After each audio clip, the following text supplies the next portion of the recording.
Okay, friends. Yeah. Continue with feminist movement in Argentina, and Florencia Abbate will talk about feminist movement in Argentina. And Florencia was supposed to be here. We bought the tickets, we organized all the details, but her flight was canceled. So I'm so sorry for that. So yeah. So let me introduce Florence. Florencia is a writer, feminist activist, and researcher in Argentina and holds a PhD in literature. She was one of the organizers of the first No Una Menos movement in Argentina and currently serves as chair professor of gender philosophy. Her research focuses on reclaiming women writers excluded from the literary canon and making feminist literary genealogies visible. She is author of the numerous novels, poetry collections, chronicles, short stories, and essays, including The Scream, Magic Resort, Happy Until Dawn, Dodos for Beginners, and Notes on Transsexuality. She wrote in Spanish, so I translated and I tried to translate it in English. So she directed the research line Political Aesthetics at the Global South Studies program at the National University of San Martin and served on the board of director of the National Endowment of the Arts, where she also directed the literature department. She has been a Fulbright postdoctoral fellow at UC Berkeley, where she researched the disobedient women writers of the interwar period, and the writer in residence at the Center for the Arts, and where she taught Latin America literature and creative writing. Thank you. Florencia, you can start. Hi. Well, I would like to thank Social Justice Center, Christian Bailey, and especially Bermal for this invitation and for all the efforts to bring me to Montreal. Suddenly, due to this flight cancellation, I wasn't able to travel.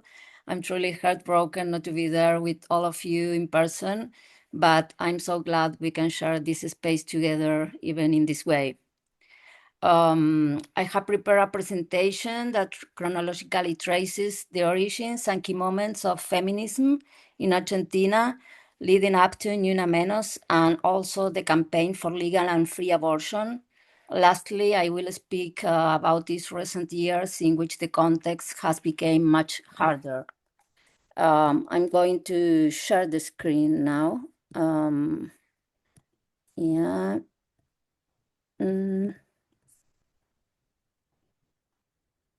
Let me see.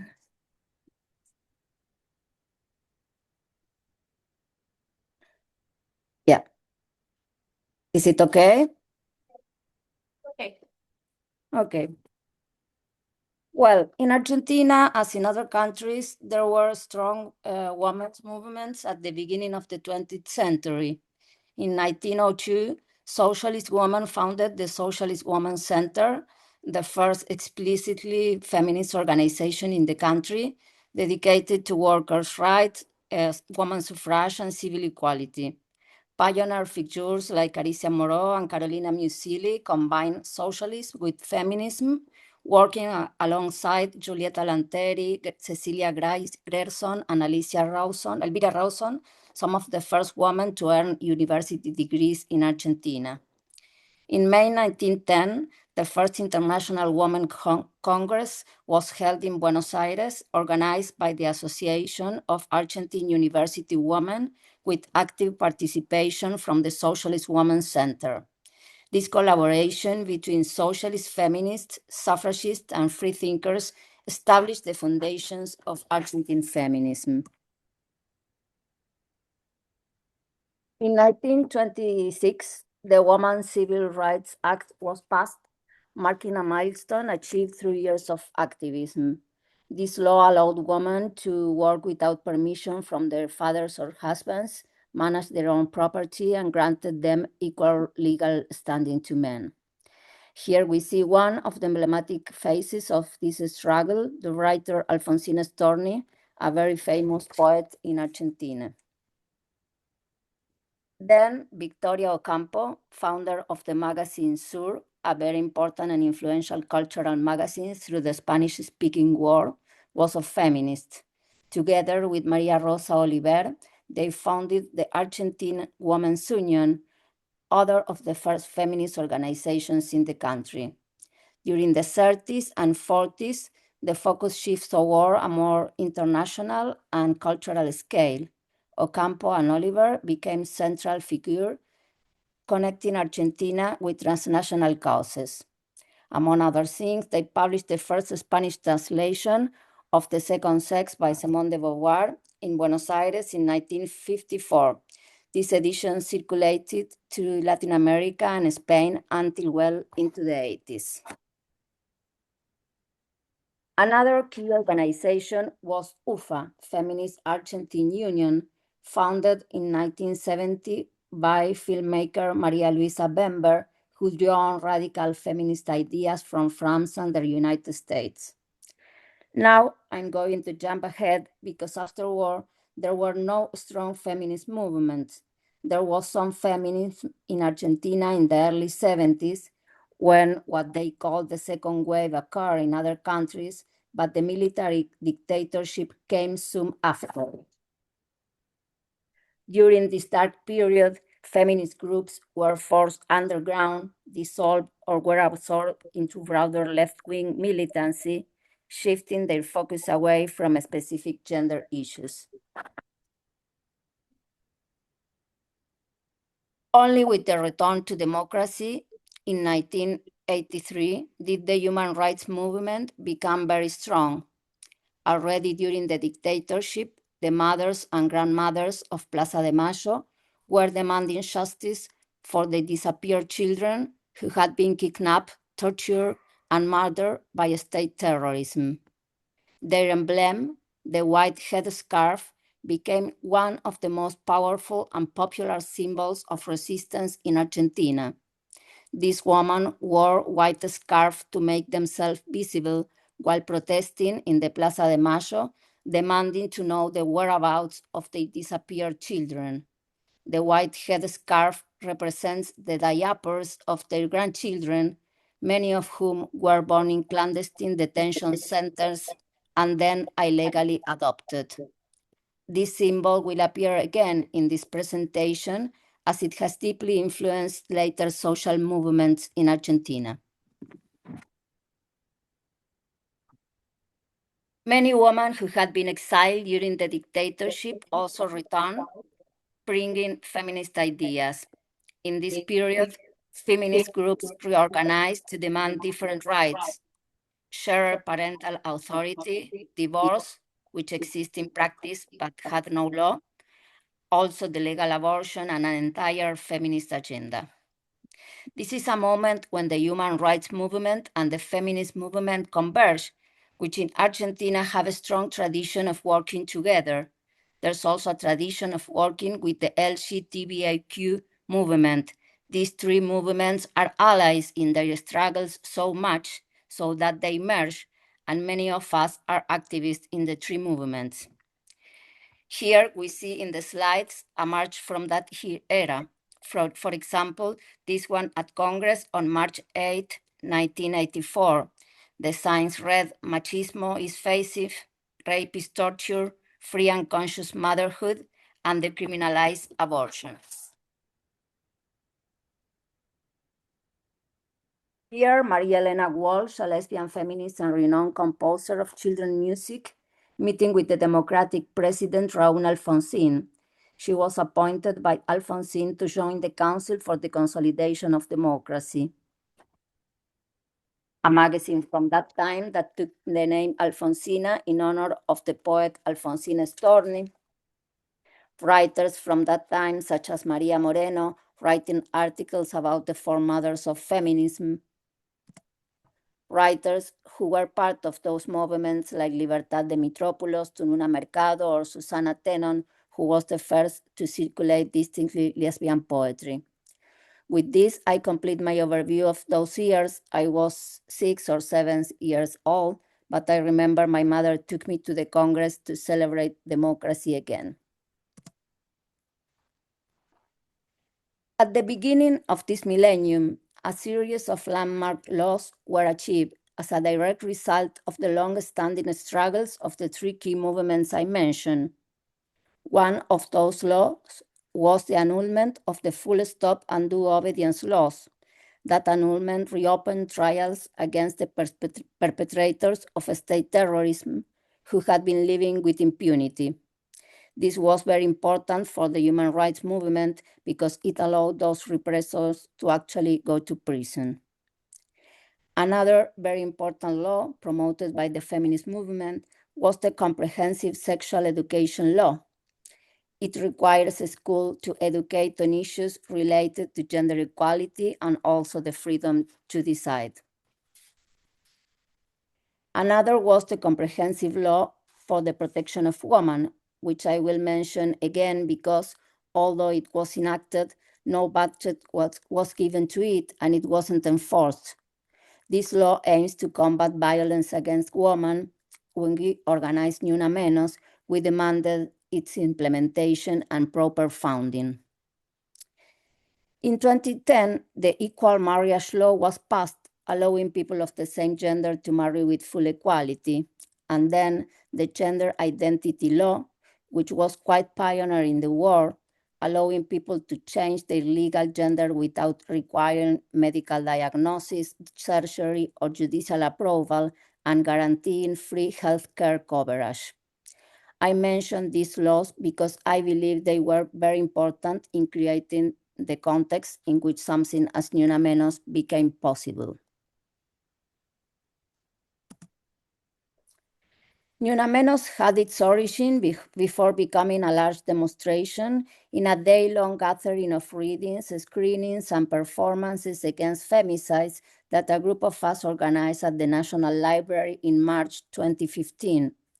This action was motivated by the fact that in Argentina, a case of femicide appeared approximately every day, and the journalistic coverage of these cases was really sexist and put the blame on the victims.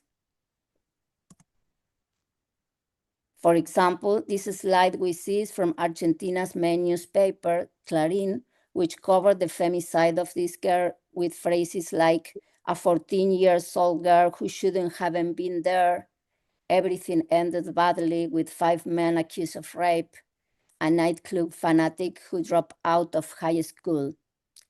Always as if the girl shouldn't have been there, as if their parents didn't take care of them, and that's why they were killed. The body of this girl had appeared in a garbage dump after being raped. That anger led us to organize that gathering, which was also attended by parents of some girls who had been murdered. The movement Ni Una Menos began a few months later when another case appeared. Chiara Paez, a 14-year-old girl, she was pregnant. Her boyfriend killed her because she wanted to keep the baby and he didn't. His parents helped him bury her in the backyard, and the body was found there while the family was having lunch. In that context, a journalist named Marcela Ojeda posted on Twitter, "They are killing us. Aren't we going to raise our voices?"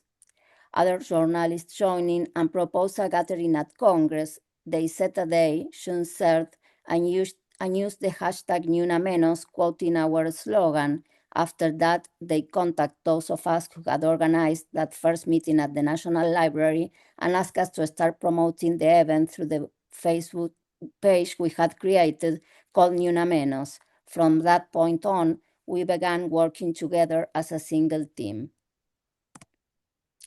One of my designer friends, Carolina Marcucci, created the first poster with the typo and logo you see there, and we started promoting the gathering at the National Congress in Buenos Aires. Our visual campaign was simple. We asked people to photograph themselves holding a sign that said Ni Una Menos and share it on social media. The response was overwhelming. Our Facebook page went from 200 followers to 120,000 in just 10 days. Media outlets started calling us for interviews, asking what was happening. The mass media began to echo what was happening on the networks. Individuals and also collectives began creating their own signs and sending us images from a maternity wards, courthouse, news agencies, schools, sport clubs, hospitals, fire stations, and so many other places. It was completely spontaneous and deeply moving. People of all ages from everywhere were making this campaign their own. This was before Argentine society had developed a strong awareness of social media political power, so we were witnessing in real time how networks could create an agenda from the bottom up.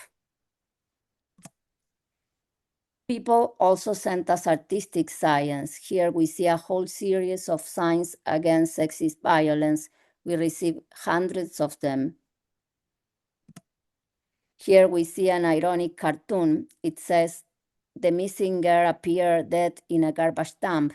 The killer was her boyfriend. Let's remember that she liked to wear miniskirt and go out at night. She was very attractive and posted sexy photos on her Facebook. It's mocking the journalistic coverage I was referring to.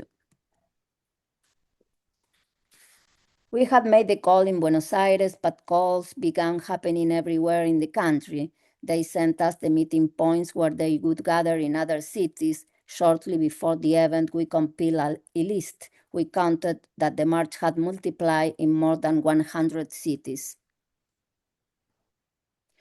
This was our final meeting before the march. As the call went viral, we held several meetings to channel the massive momentum that had been unleashed. We worked tirelessly on both logistics and content, organizing everything from the practical details of the event to the message of our manifesto. We also challenged politicians who were demagogically posing with the Ni Una Menos sign. It was an election year and candidates wanted to hold the sign. We told them, no, don't just hold it, sign a commitment that included comply with the law on eradicating violence against women, guarantee victims access to justice and free legal representation, create official statistics on the number of femicides, and guarantee comprehensive sex education in all the schools. We also prepared symbolic actions for the day of the demonstration. We arranged for the subway to display Ni Una Menos on its screens. We also arranged for public buildings like Congress to be lit up in violet. The day of the event was very impressive. Here you see this photo that I took from the stage. That there were more than 300,000 people at Congress in Buenos Aires alone. If we add up all the marches in other cities across the country, another 300,000 mobilized. This massive scale in a country of about 45 million shows the strength of the call. Many women who had never participated in a political march went out into the streets for the first time, in many cases making their experiences of gender violence public. The pain that had been intimate could be transformed and find shelter in a collective social outcry. It was very beautiful to see Estela de Carlotto, the founder of the Grandmothers of Plaza de Mayo, approach spontaneously to support us. Next to her is the father of Wanda Tadei, a girl who was set on fire by her boyfriend. Many family members of victims also came. The support from both the human rights movement and the families of victims was fundamental for us. Here you have some shots of what the march was like with the building lit up in violet. This was on the front page of all the newspapers next day. The march had an immediate impact. call to the National Helpline for Gender Violence Assistance increased dramatically. Before the march, the line received about 1,500 calls per week. The week after the march, they received 14,000 calls. Women felt empowered to seek help. The way the slogan "Una menos" resonates makes me think that sometimes, rather than accepting the limits of so-called real politics, it is necessary to articulate ideals that seem impossible to achieve because that expand the boundaries of what's possible. In this sense, Una menos is a utopian slogan. It speaks to a world where non-woman is missing, and while that reality hasn't been achieved, the slogan itself creates space for new political possibilities. Now I want to highlight some characteristics that the march had. One of them, it is a strongly performative character that recovers things from the tradition of the human rights movement. For example, this action called the silhouettes, which were done to denounce disappearances during the dictatorship. Feminist activism took up this idea to denounce femicide. Here we see different images from the march. I have been taking and compiling many images, and I have written about the visual impact of the movement. We see, for example, performances that took place at the first Una menos march.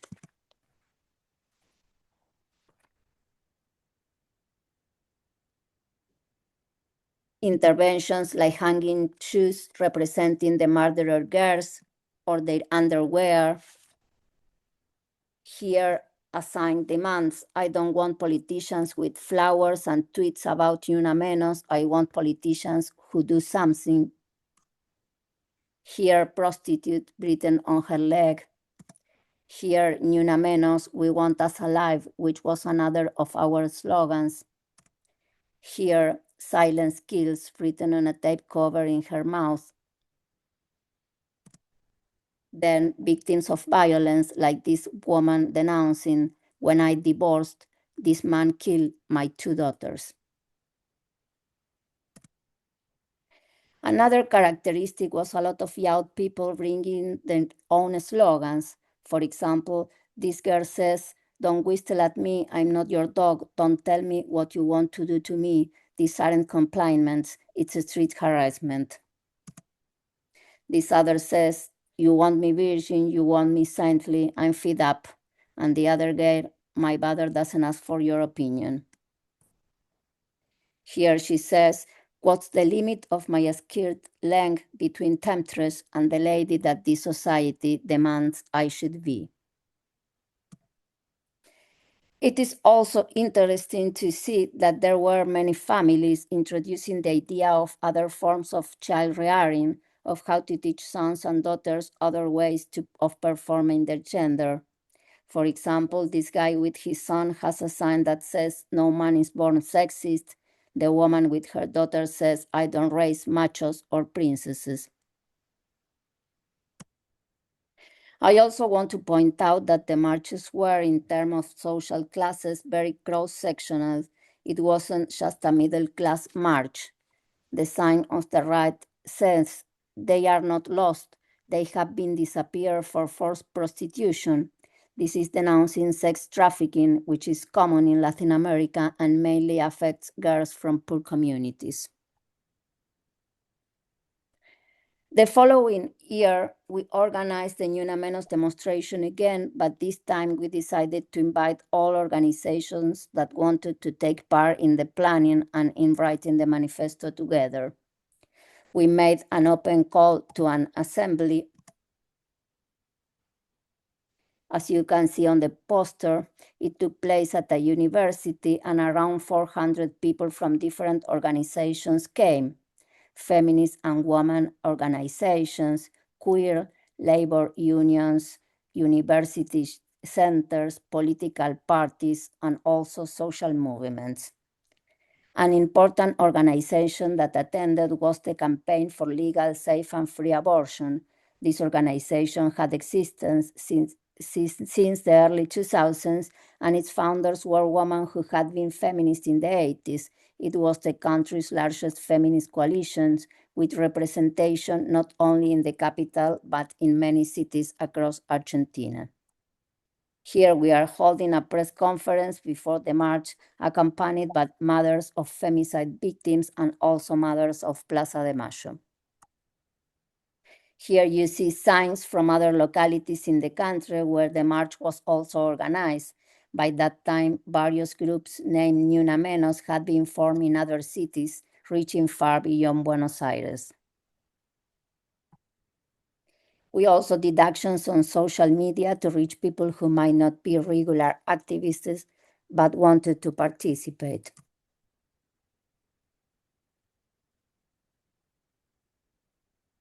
What I want to highlight about this march is how Ni Una Menos became an intersectional slogan. Different movements adapted to articulate their own struggles. For example, not one less from clandestine abortions. This is the banner that the Campaign for Legal and Free Abortion brought to the march. Afro-descendant women of Argentina, a very minority collective, also attended, marking their identity. Migrant groups, the banner says, not one migrant woman less.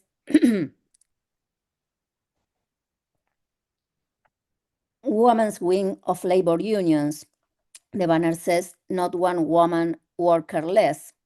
This alludes to the fact that in that context, there were many layoffs because of a change of government and economic adjustment policies. The Villeras, organized women from the shanty towns, the banner says, we shout from below, patriarchy to hell.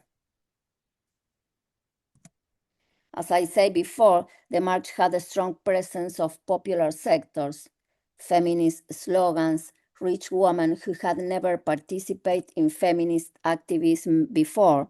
This woman holds a sign that says, housework is unpaid work, we want equality.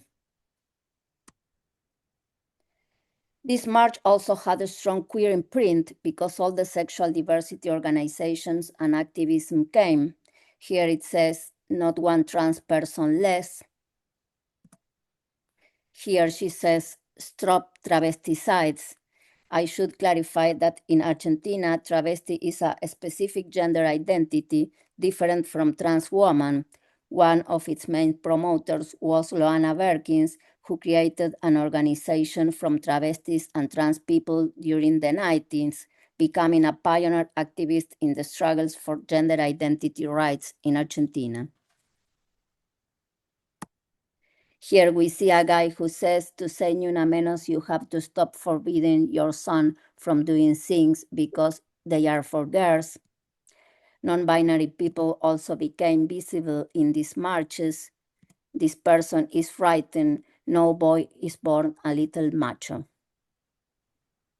It was a powerful march with strong slogans. We had used the motto, we are moved by desire. It was a very affirmative march, less mournful than the previous one, which was mainly about femicides. For example, this woman, I don't know how to sew, I don't know how to embroider, but I know how to open the door to go to fight. Girls holding the sign, I have the right to decide about my body. Here, if he controls you, it's not love, it's violence. On my way home, I want to be free, not brave. The only blood that should flow is menstrual. As you see, a generation of very young girls was joining the movement. There was a deeply moving case. In 2017, it became known that a young woman named Belén was in prison. She had gone to a hospital with a strong stomach pain, and the doctor said she had a miscarriage, but the hospital staff called the police, and she was sent to jail. She was poor, and her case fueled the fight for the right for legal and free abortion. That flag says, freedom for Belén, in prison for being a woman and poor. In early 2017, we received an email from a Polish activist proposing to organize an international women's strike on March 8th of that year. At that time, due to difference which always happened in feminist movement, a group of us left the organizing group of Ni Una Menos and other members joined. I decided to start working with the Campaign for Legal, Safe and Free Abortion, a coalition with thousands of activists across the national territory and many years of struggle. Working with them, we designed these flyers using the visual identity created by the Polish organizers and established legal abortion rights as a central demand for that year. In March 2018, the founders of the campaign formally introduced an abortion rights bill to Argentina National Congress, where legislative debate on the issue began. As a writer myself, I did this activism with groups of women writers whom we see here in the photo. You can also see the white scarf of the human rights movement alongside the green scarf that had been the symbol of the movement for legal, safe, and free abortion. These are the founders of the campaign, women who are now very elderly and who had been carrying forward the demand for that cause for decades. In a short time, the green bandanas became the symbol of the feminist movement.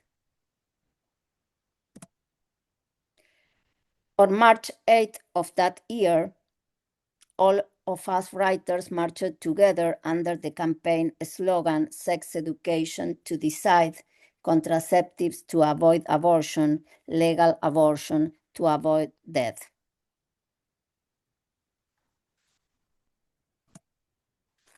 During 2018, we did many actions, performance, and interventions. Legal abortion, a depth of democracy. This is a flag placed at Congress. We transformed the area around Congress into a sort of festive cultural agora, combining political pressure with a vital celebration of feminism. Tents and stage were set up for performances, poetry readings, music, and feminist book presentations. Every time the law was debated in Congress, we held all-night vigils in the park outside until the final vote. Artists of all kinds contribute to what is often called artivism, which became a defining feature on the abortion campaign.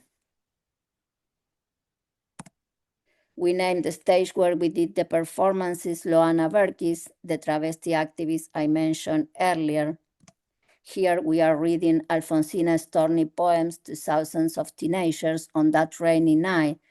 This was on a day when the bill was going to be voted on Congress.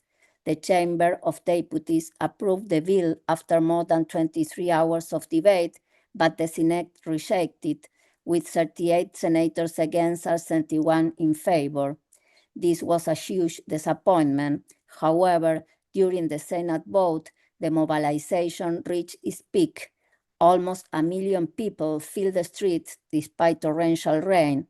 The Senate rejected the bill, but the size of the green wave showed that society had already changed. On February 19, 2020, the third massive pañuelazo took place across the country. Thousands of women performed a synchronized green scarf protest. This event reignited the legislative debate that would culminate 10 months later in the historic legalization of abortion. In this photo I took that night, we see one of the founders of the campaign, Marta Rosenberg, on stage with Nora Cortiñas, one of the founders of the Mothers of Plaza de Mayo.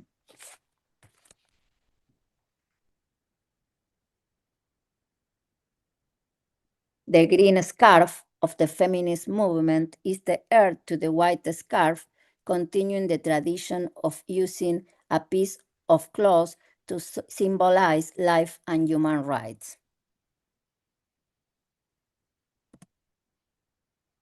That same year, with the unexpected arrival of the coronavirus pandemic, everything changed. We could no longer take to the street. Despite the lockdown, we kept the pressure on for the bill to be discussed in Congress.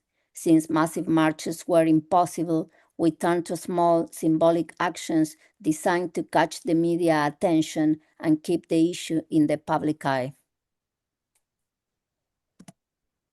In December, the Senate approved the law with 38 votes in favor and 29 against. Here you see the girls celebrating on the day the law was finally passed. To conclude, I want to mention that all those years correspond to fairly progressive years in terms of the state perspective on feminism. We achieved many public policies at both national and municipal levels. Some key achievements included the Supreme Court of Justice started keeping official statistics on femicides. The gender parity law was passed, establishing that electoral lists must alternate 50-50. More labor unions create women and diversity wings, as well as protocols for addressing gender violence in workplaces. Universities also develop action protocols against gender violence, and most important, new spaces were created for feminist knowledge production and transmission. Furthermore, various assistance policies were implemented to support victims of violence, including both women and other gender identities. The legalization of abortion in December 2020 represented the high point of the feminist movement institutional gains, but the context was already shifting. The COVID pandemic exposed and deepened structural inequalities. Argentina imposed one of the world's longest and strictest lockdowns, with severe restrictions on living homes.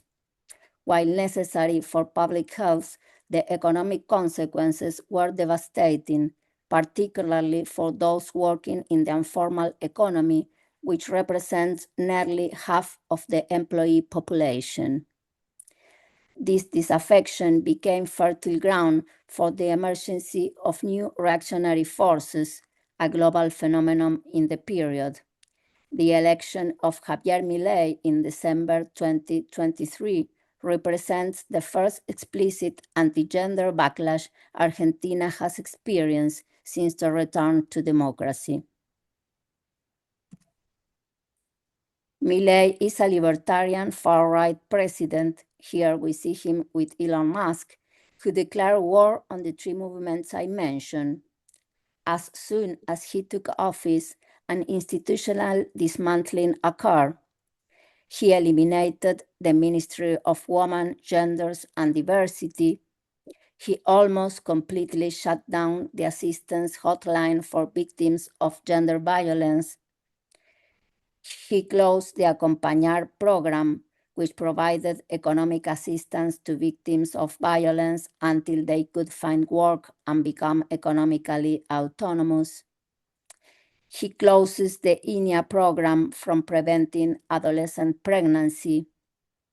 He eliminated the female and trans employment quota. The dismantling of gender policies forms part of a broader destruction of the state role itself. His government has attacked two historic pillars of Argentine society: free public higher education, which is the base of our social mobility, and free public health. While both remain free, Milei's massive defunding has provoked a terrible crisis in these sectors. He has also dismantled disability support programs, a cruel measure that falls especially on women who perform the vast majority of care work for family members with disabilities. In addition, the president carried out a hostile verbal war against feminism, joining this worldwide anti-gender ideology current.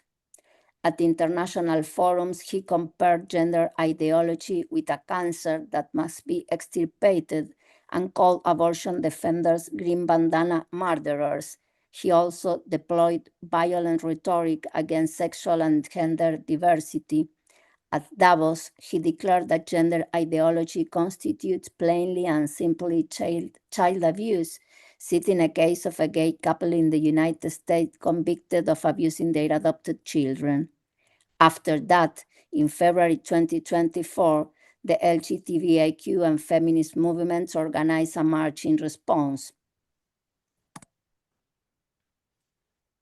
Most recently, in February of this year, another such march took place, bringing together all movements under the umbrella of an anti-fascist march, but the marches were not as massive as in previous year. This is a particularly complex time for feminist movements. Economic hardship has left people with less time and fewer resources to dedicate to activism. While the core movement remains active, the broader social base is no longer mobilizing in the same way. Feminist activists continue working in lots of space throughout the country, but in a more fragmented way.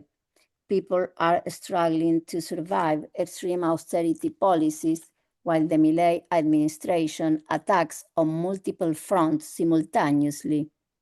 He recently introduced a regressive labor reform. Now he is attempting to repeal the glaciers protection law to benefit extractive mining industries. Mobilizations seem to produce little impact on a government that remains indifferent to what happens in the streets and continues advancing its policies. But this apparent retreat should not be confused with the disappearances of feminism. The networks persist, the consciousness remain, victim blaming, discourse, and other expressions of patriarchal common sense became socially unacceptable. Society has changed. Those years of mass feminism produced a revolution in everyday life and in all social institutions. That cultural transformation is the most important legacy of that period, and it continues to show itself in the streets just days ago on March 8th.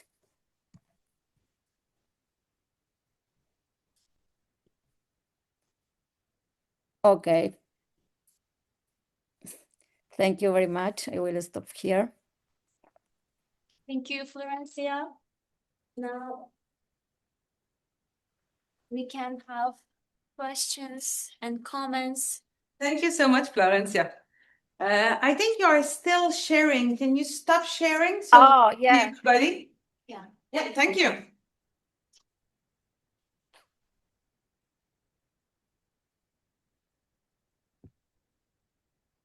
Maybe you can come here to take because they will see you if you come here. They won't see you if you're there. They don't need to see me. Just to monitor the question period. Okay. People online will want to see you too.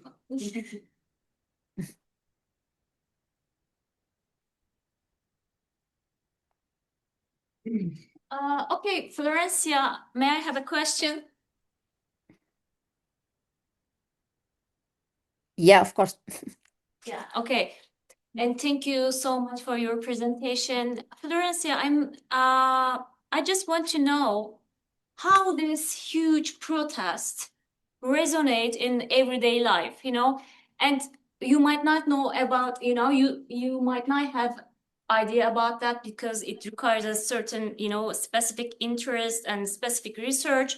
But, when you present your paper, I thought that, there is a huge protest at the streets, on the streets, and how this protest changed the everyday life, gender codes, and these patriarchal codes and consensus. Do you have any idea about that?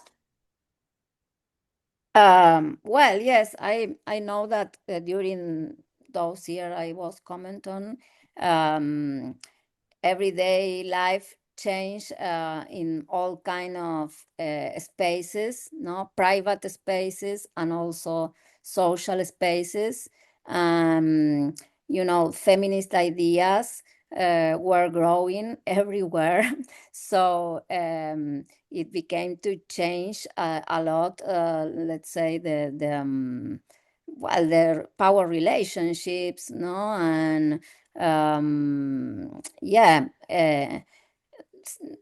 no, in everything, no, in institutions, universities, labor unions, couples, families, no, there were a lot of topics that came from the history of feminism that suddenly were everywhere, you know. So that was, I think, the most important effect that all this had. You have to be patient with my English, which is It's okay, you're thank you so much, Florencia. Yes, Shunea? Well, it's Pablo before me, so. Okay. Pablo, you go ahead, please. Hola, Florencia. Hello. Hola, hi. Thank you. That was wonderful. Florencia, something that you mentioned that I thought was super interesting, maybe I want to invite you to say more, was about the artivism, the artivismo, this combination between political campaigning and art.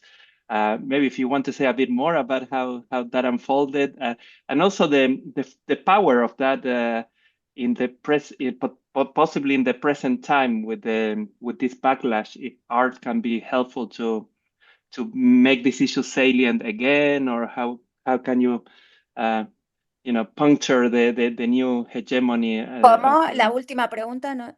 Sí, es que si este arte puede ser utilizado en esta época. para minar un poco la nueva hegemonía del discurso reaccionario. How art can be powerful politically. Anything you want to say about art and politics here in this process? I think this is super nice. Okay. Thanks. Well, I believe that is very characteristic of Argentine political movements, no, this participation of artists and well, in this in all the, because I told something about, no, the first Ni Una Menos demonstration was like more mournful, no.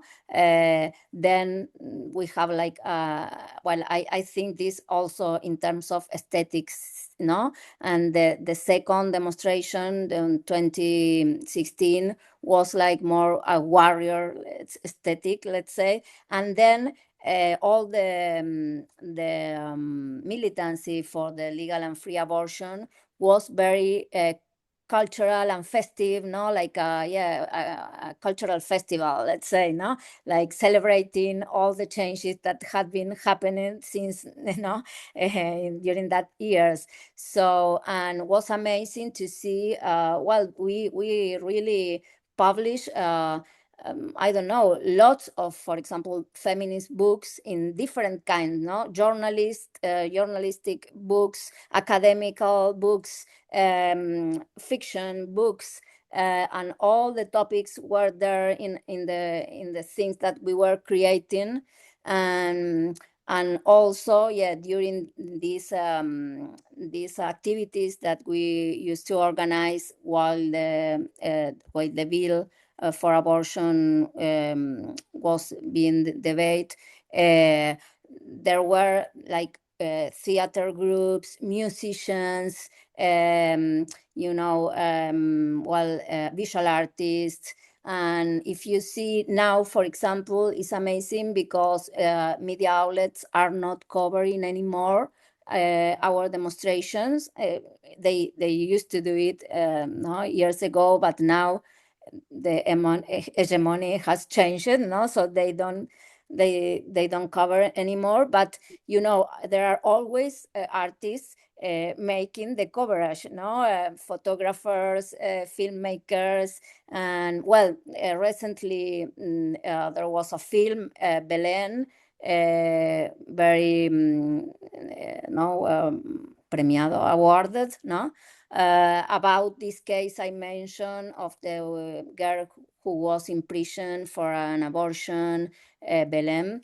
And well, you know, we have a film about this case that was very important in the context of the activism for abortion, and also that's a mainstream, let's say, a cultural production, but there are also a lot of independent production. For example, poets publish a book with all poems on a compilation of poems that they read during these these activities.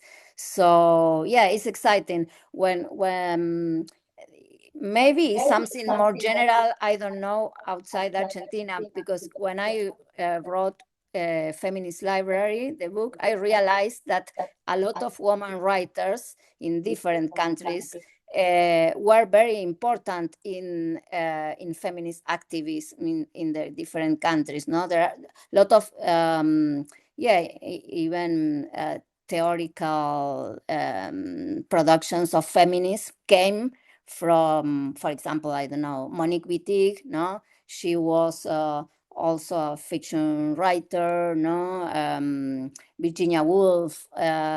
Lots of examples, no, I could mention. So, and in Argentina, well, I mentioned, for example, Alfonsina Storni, no, she was a poet and a journalist. But the visual, I don't know, the visual aspects of the demonstrations are everywhere, so with artistic production behind, as I feel they are here, no, when I go out to the streets. Yeah, and I don't know how it can be used, but well, I think in this way, no, for example, this visual impact makes the way now circulate the information and for example about the demonstrations is social networks, etc. And it's very important to have something to take a good photo, no, and interesting, no, and I think all this artistic mood, no, makes this more create an impact, no, yeah. Thank you very much, Florencia, for your presentation. I was wondering if you could tell us more about, because you presented these huge coalitions, super intersectional, super inclusive, and I was wondering if in the process of becoming that, there were some obstacles, and how collectively you've managed to create those coalitions and unite across the differences of the different groups and different political agenda of these different, women, and just to inspire us as to, what works in terms of mobilizing on a united front while allowing for differences to be expressed and all of that. Thanks. Right. Yeah. Well, of course, in every political movement, there are differences and tensions. But my perspective is that in general, we have like not very terrible differences, just the necessary differences to make to make political action. But if I compare with other countries, for example, I don't know, maybe Mexico, where, for example, the discussion between trans-inclusive feminists and not trans-inclusive feminists is like a big discussion. We don't have that discussion. Our movement is a trans feminist movement, and yeah, there of course could be some, but there are very minority, people. There is no a big debate about that, no. So I think it's a very, very inclusive movement. Or, for example, we have another discussion about sexual work and the ones that are against the sexual work and abolitionistas, I don't know in English, to abolish sexual work and the sexual workers. This is another debate in the feminist movement. But yeah, but when we have to go out for something, for example, abortion or against femicides, we all go out together, and yeah, everything is okay.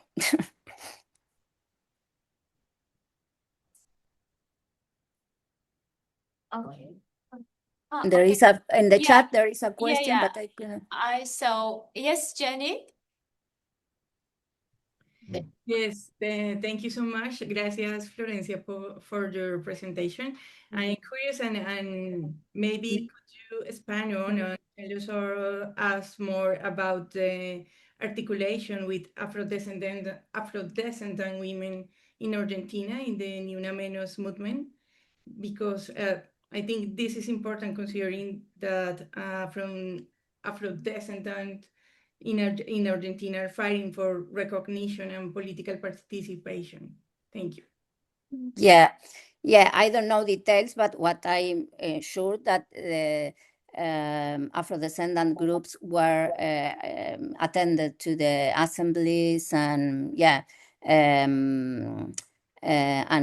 I mention it because as you are saying, this is a very invisibilized collective in our country. So yeah, because of that, I mentioned. There is a yeah. Okay, I will try. I'm not a native English speaker, so as an Argentinian, I would like to ask Florencia about the backlash Ni Una Menos and feminism in general have received. For example, people accusing feminism of the triumph of Milei, of the Yeah.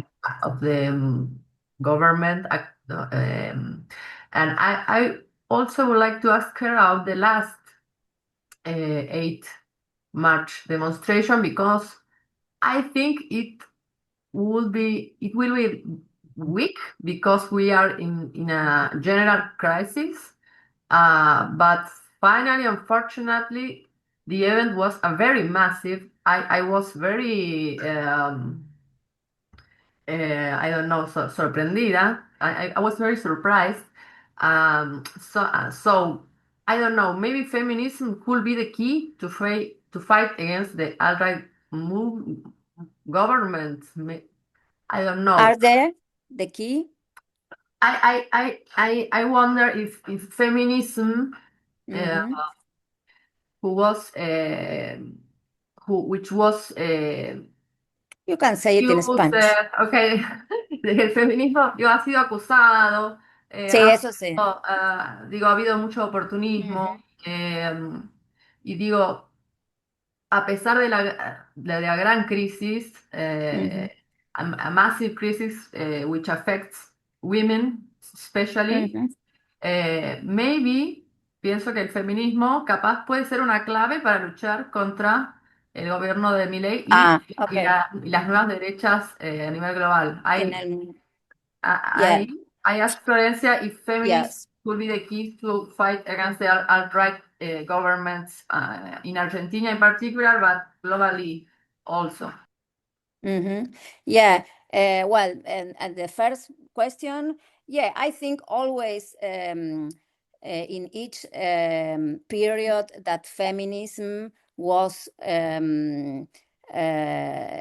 mass feminism, no, after a period of very a strong presence of feminism, always there is a backlash, no. If you see the 20s, the 20s were super, no, very feminist decade.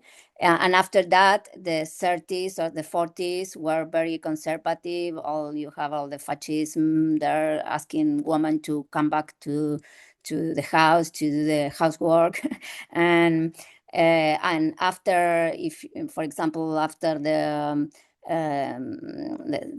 70s, in general 80s in the war, where, for example, in the United States, 70s, where you have a lot of feminists, and in the 80s, conservative, Reagan, Thatcher. So in general, this is common, I think, in history, what we are going through, and that idea that feminism is responsible. Well, I think is we have to be happy that they they think that, because it means that that feminists produce an effect. So I don't see a problem there. And the other question, well, I can't answer with respect of all the world, because I really don't know. But in Argentina, I think this government in this moment doesn't have any opposition, a political opposition with certain weight. So yes, so this umbrella of anti-fascist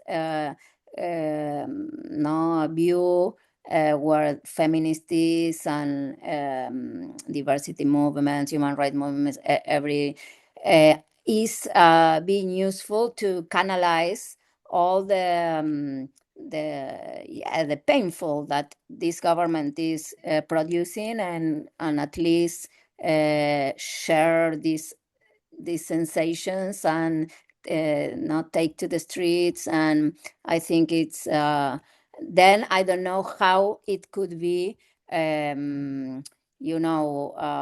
convert in a political option, because we are not a political party and we don't want to be a political party. So I don't know, but and I think there are something thinking this as a global phenomenon. Maybe maybe you are right, because when I see the photos of other demonstrations in other countries, I see certain things that are repeated, like this anti-capitalist view, and no. So maybe global feminism is expressing now, as in other times, the reject of all these new rights in the world, and all the suffering they are producing. No, yeah. Thank you. Thank you, Florencia. Friends, now we have a small break, and then we will continue with Indian feminist movement. See you back in 10 minutes. Thank you all. Thank you so much, Thank you. Florencia. Thank you. Dolores, can you stay with us during the break so we can try your screen sharing?